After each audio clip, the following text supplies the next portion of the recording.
Hacking into Wi-Fi is actually pretty easy to do, and this video is going to show you how. Secure Ninja. Hey there, I'm Alicia Webb with Secure Ninja TV, and today I'm here with Michael Vienne. He is Secure Ninja's Chief Hacking Officer, and he is going to show us something really cool. Michael, what are you going to show us? Well, I'm going to show you how to crack a WPA key in order to gain access and to hack into Wi-Fi, just in case you forgot your password. Right, so how to hack into Wi-Fi. This is something that, could be useful if you forgot your password. Absolutely. Or just to learn it so you could defend, yourself, your Wi-Fi. All right, so let's get to it, So the first thing we're doing is we're in Kali Linux, right, which is a free download security distribution of Linux that has a lot of security tools built into it. So we're going to go into a terminal window here, and there's a suite of products called AirCrack is the name of the suite, and in this suite we're going to first start a monitor. So in this particular case, I've got an external Wi-Fi antenna because this is a VM, and so it won't see the Wi-Fi that is in on the laptop itself. So we have an external antenna. Plus, this gives us a little extra gain, so we can see a little further.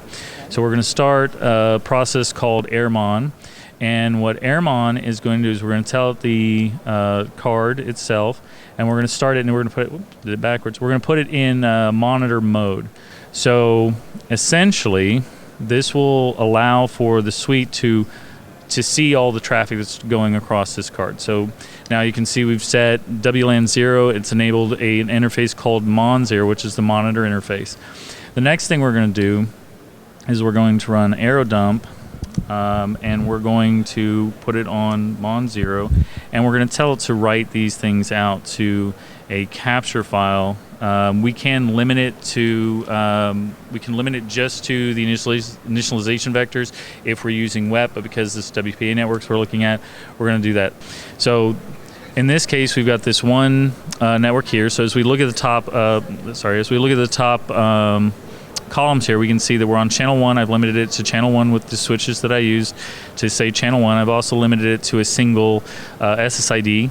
And then we've got here's the MAC address of the actual base station. These are some power readings. This is the number of beacon frames we're receiving. But the main things that we want to focus on are the idea that it's running WPA2 and it's a pre-shared key. So it's a password that's handed out, and each person that has the password has access to this network. And that's what we're going to try to establish is what is that. Down here, what we're seeing, if you see all these scrolling by, these are actually other wireless clients. So these may be mobile phones, laptops, tablets, whatever. And what this is each of those clients, and this, by the way, a reason why you should also do spring cleaning on your access points. We can talk about in a later video, evil access point, how those could be used to create a clone access point that would have your device connect to automatically and start transmitting data. But for the purposes of this video, all these are other clients, and these are the frames as they're looking for the probes that they're looking for the other access points they're familiar with, that they're configured for. So once we have captured enough data, and the trick about doing any type of web cracking or WPA brute forcing is we need to capture enough of the frame or the packets that would have the information we need. So in the case of WEP, we're looking for initialization vectors. In the case of WPA, we're looking for authentication handshakes. And so what we're going to do is once we have enough of those authentication handshakes, we can brute force against them and try to identify the passwords. So to generate that amount of traffic, sometimes in a public place, you're going to generate a lot of traffic and have those things created. We could also do other methods to generate traffic. We could use ARP replay, we could do deauth attacks, a variety of different things to sort of force generation of traffic. But in a high traffic area, that's not really required. So there's actually several different ways you can hack into Wi-Fi. Oh, absolutely. This is just one of them. Yeah. We're going to have to do a lot more videos. Absolutely. This is a good start. So what we're going to do now is we're just going to switch over here, and we're going to look at couple different tools. We're going to use this WEP Labs tool to do a brute force against a file here that has a PCAP file that has some authentication handshakes already stored in it. So as you can see, if we look at how long this takes to run, I just started it, and in a matter of seconds here, it will come up and tell us the password for this particular access point. So there we go. So right key found, and you can see here it's got a 616161. And if we go and we look at what that is, so those are hex values. So it's not showing it in clear text and telling you exactly what that is. But if we go over here to a quick Google search for an ASCII table, you can see that the hex value 61 is equal to the character lowercase a. Okay, where did you get this? I just did a quick Google search for just, ASCII symbols. Okay. And so we come up with that. And so if we look here, so then we have 616161. So the WP password for this particular access point is just AAA. Okay, so to summarize, how to hack into Wi-Fi. We got step one, we've got Kali Linux running. Yes. We open up the terminal. Right. And then we get the monitor Yep. with the packets, enough packets to gather the information. So yeah, we turn the interface into monitor mode, yes. Okay. And then we have all the packets going. And then we bring it into a utility to do brute force or crack against the collected authentication handshakes in this case. and that actually gets us the Wi-Fi password. Yes. So if we can successfully brute force the authentication handshakes, and if the password is within our dictionary, or if we have enough time to cycle through all possible key space for that password, then yes, it will give us the password. Now, is this something that you would say like anyone can do? Oh, absolutely. Yeah, these tools are freely available. Even if you weren't using an external Wi-Fi adapter, they're super cheap. Right. So yeah, I mean the idea of setting this up, anybody with really minimal computer skills could pull it off. So anyone with minimal computer skills can hack into Wi-Fi. Yeah, right? I suppose I could. So, okay, if anyone with minimal skills can hack into Wi-Fi, then what can people do to protect their data?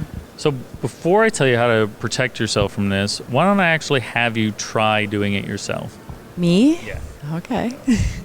So the first step is, again, so I've reset everything. We're back to original. So the first step, we've got Kali up. We've got terminal windows up.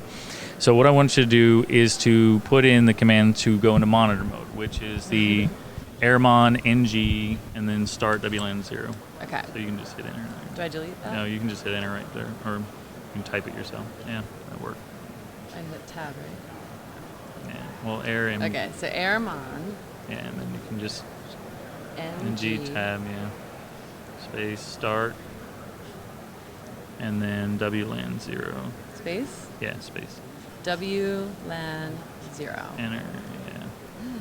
So there you go, and now it's in monitor mode. So you can see here it says Okay. monitor mode enabled. Okay. So now So this you're is gonna sniffing, right? Well, at the moment, yeah, we're basically enabling the interface to be prepared to do sniffing. What we're about to do in a second would be more akin to that. So arrow dump, so AIRO, and then tab should, well, type in D, dump, yeah, DUMP, and -NG, space, and then for our purposes here, you can just type in mon 0. There you go, and there's all of our networks. Here are the networks. And then come over to this window, and real quick we will do web lab,